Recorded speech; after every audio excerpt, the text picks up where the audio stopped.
lost in night, in the wood, shadows fight. Arms take gold, can't take flight. Power's gone, nothing's right. Cauldron cold, no more fire. Potions fail, dreams expire. Spirits whisper, call me liar. In the dark, lost desire. Purchase cry, echo loud. Through the fog, through the shroud. Mystic force, once so proud, now just whispers in the crowd.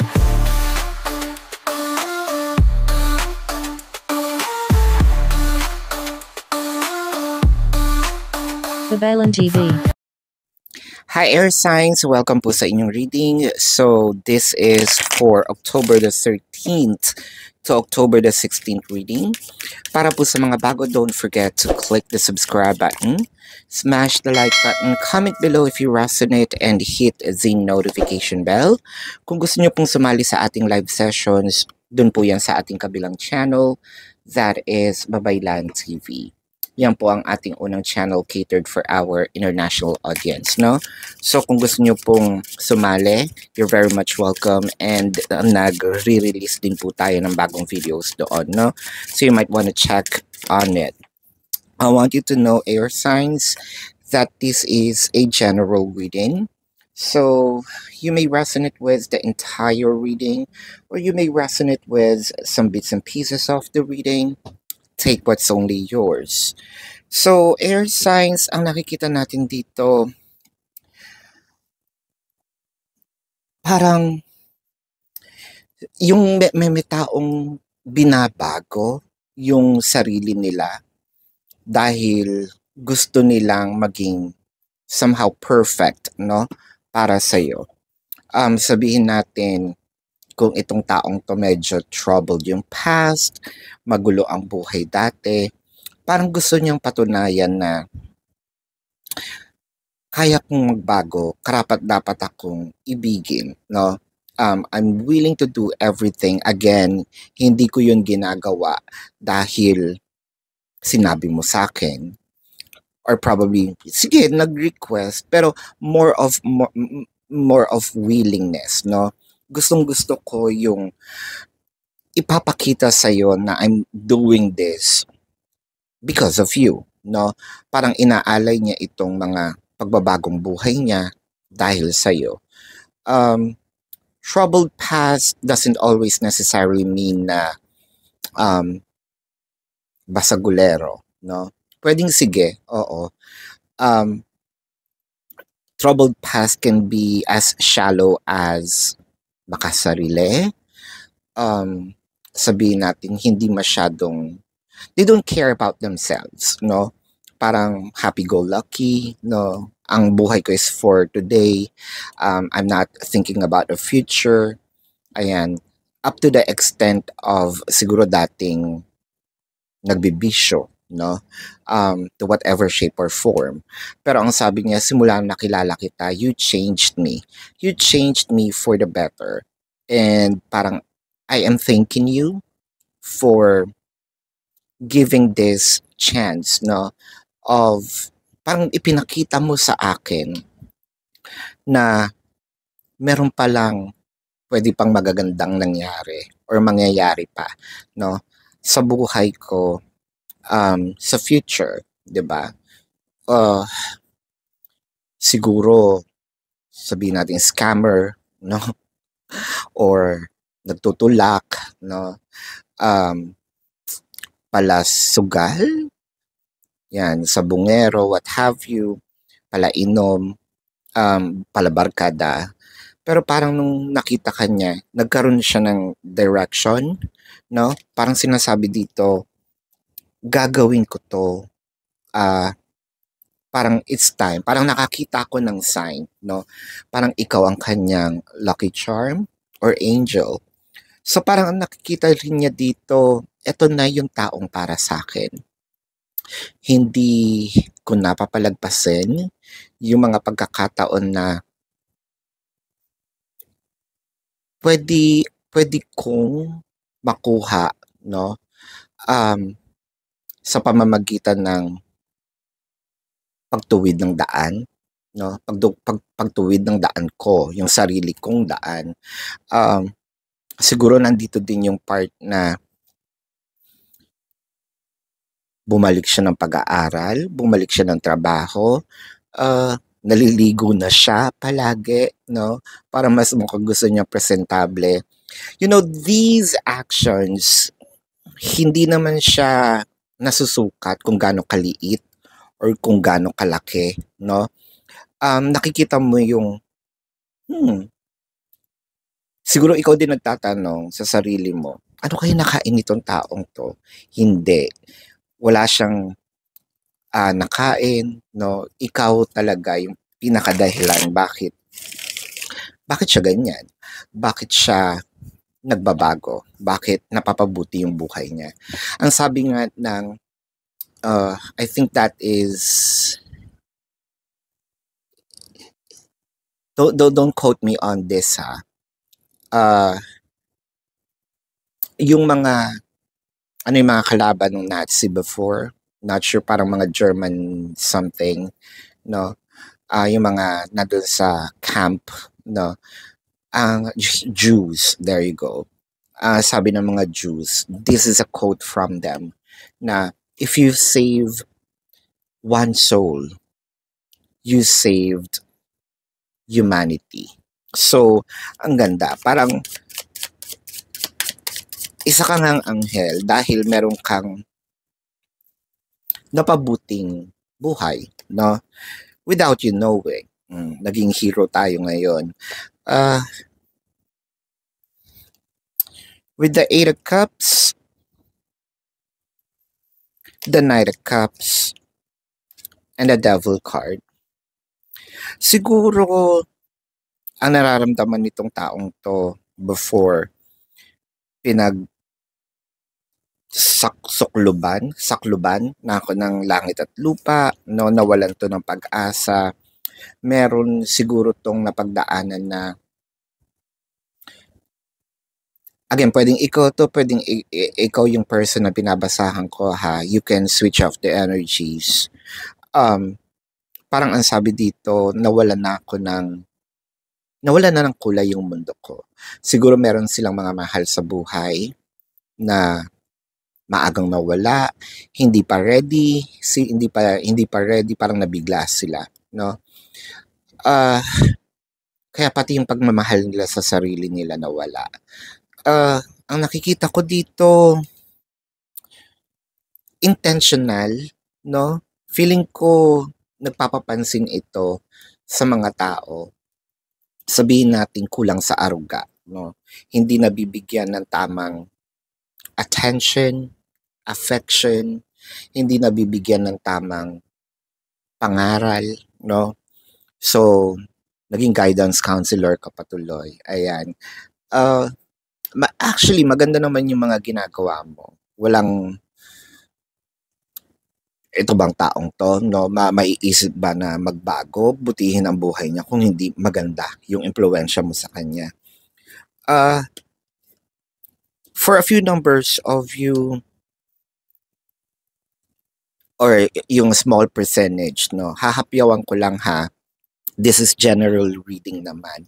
Siguro, meron tong dating asawa, no? Tapos nawala, no?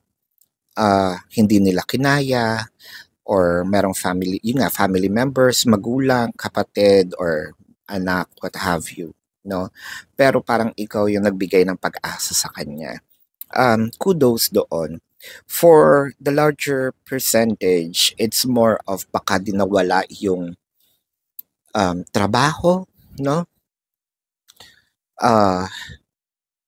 Yun nga, naligaw ng landas dahil sa barkada, or this could be their own choice, wala dapat sisihin. Parang hinihila mo kasi sila sa pagkakalugmok nila, no, doon sa Kumunoy. I want to clarify the Devil card. The Devil card is clarified by the Hangman and the Page of Wands. I think for a few numbers of you, hindi mo rin inaasahan na may in love tayo dito sa taong ito. hindi mo rin inaasahan yung siguro dati ang sama-sama ng tingin mo sa kanya, ang sama ng sabihin nating idea, perception, no? Ang sama ng perception natin dito sa taong to. Pero, I think nagkakilala kayo or kinakausap kanya palagi using internet. It could be Facebook, Instagram, what have you. But it felt like to me, medyo, parang medyo nauna yung conversation bago kayo nag-meet, no? Bago nakita sa isa't isa. Meron ditong communications kasi ng malayuan no? Malayo. Hindi kayo masyadong nakikita in person. With the Two of Pentacles and the Seven of Cups. Parang nagdadalawang isip ka pa noon because of the reputation. Siguro meron din itong kahate, no, sa puso mo that time. Siguro either kakabreak mo lang or you're about to break up with someone or you are still in a connection with someone. Pero mas matimbang to. Hindi ko naman nakikita dito yung superhero syndrome na sinasabi ko dati. No? Yung superhero syndrome kasi, ito yung parang ako yung makakapagpabago sa'yo. Yung ganon, yung pinipilit ko na baguhin ka. Yung sa'yo kasi parang effortless, no? Wala ka masyadong ambag, kundi ganda lang. Wala ka masyadong ginagawa. Pero napaka-effective, no? Kasi less work, pero yung impact is malaki kesa doon sa may mga superhero syndrome na ginawa na lahat, nagpakamartir na, ayun pa rin, no? Na abuso na, hindi pa rin umaalis. Parang hoping, no, na magkaroon ng changes. Yours, dumaan ka lang, nag-smile ka lang, and then all of a sudden, nagbago na yung takbo ng isip nila, no? Ganda. Yun ang sinatawag natin, ganda lang, no? Ang ambag. No, just kidding. Meron ka naman din mga ginagawa. Pero like what I mentioned, this is more of mga minimal. The Five of Wands, the Ace of Swords, and the World card. So, kung dating pala away ito, ngayon, parang more on world peace. Ayan. Nakakita rin ako dito ng sabihin natin, masyado silang seloso ngayon. Medyo may pagka-possessive. Ang maganda dito sa Ace of Swords kasi yung willingness, yung perseverance, kitang-kita. At saka hindi sila sumusuko towards the World card, yung pagbabago. With the Nine of Cups and the Temperance. So, ang nakikita ko dito, kung ano man yung pwede nating hingin or hinihingi natin dito sa relasyon na to, chances are, kahit marami siyang ginagawa, marami siyang mga bagay na hindi pa tapos, pilit tinatapos, naisisingit ka niya, no? Naisisingit ka niya sa buhay niya, naisisingit ka niya sa oras. Ang ganda dahil ipinapakita niya talaga yung efforts, yung emotion, no? And speaking of emotion, Let's check the zodiac sign of the person. Now, this could be their sun sign or a placement in their chart.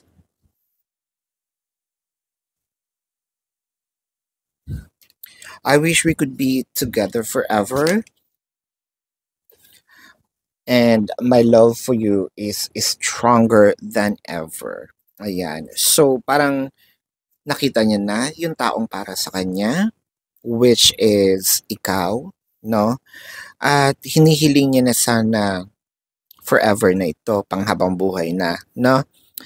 At yung sa'yo naman, parang lalong lumalalim ang pagkabilib, no, sa taong ito. Parang nadadagdagan yung respeto, nadadagdagan yung pagmamahal. So, congratulations, air signs. Let's check the zodiac sign of your person. This could be their sun sign or a placement in their chart. I'm seeing Sagittarius, Pisces, Taurus, Leo, Scorpio, Cancer, Capricorn, Virgo. Yan. So this is your reading. Again, para po sa mga bago, don't forget to click the subscribe button, smash the like button, comment below kung kayo nakaka-resonate, and hit the notification bell. Kung gusto nyo pong sumali sa ating live session sa kabilang channel po yun, that is Babaylan TV. No, yan po ang ating unang channel catered for our international audience. And kung gusto nyo pong sumali, no, you're very much welcome. And nagre-release po tayo ng mga videos po doon. So you might want to check on it. Ibang videos yun na ibang videos yun kesa dito. Ayan. So, air signs, pwede po kayo magtanong sa comment section as long as the question po is answerable by yes or no. Ayan. Pero kung feeling ninyo hindi kayo papatulugin ng yes or no na sagot lang, dumiretso na po kayo doon sa ating description box. There is a link, no? Click the link, you will be routed to my website. Sa website po, makikita nyo doon yung question form. Sa baba, nandun po yung name, number, QR codes for your reference. Ayan. So, I also created a 4 questions plus 1, so you might want to take advantage of it. And kung gusto nyo pong mag-avail ng ating private reading, nandun din po siya sa description box. So, this is your reading again. Love and light to you. Namaste. See you po sa susunod na reading. Goodbye, air signs.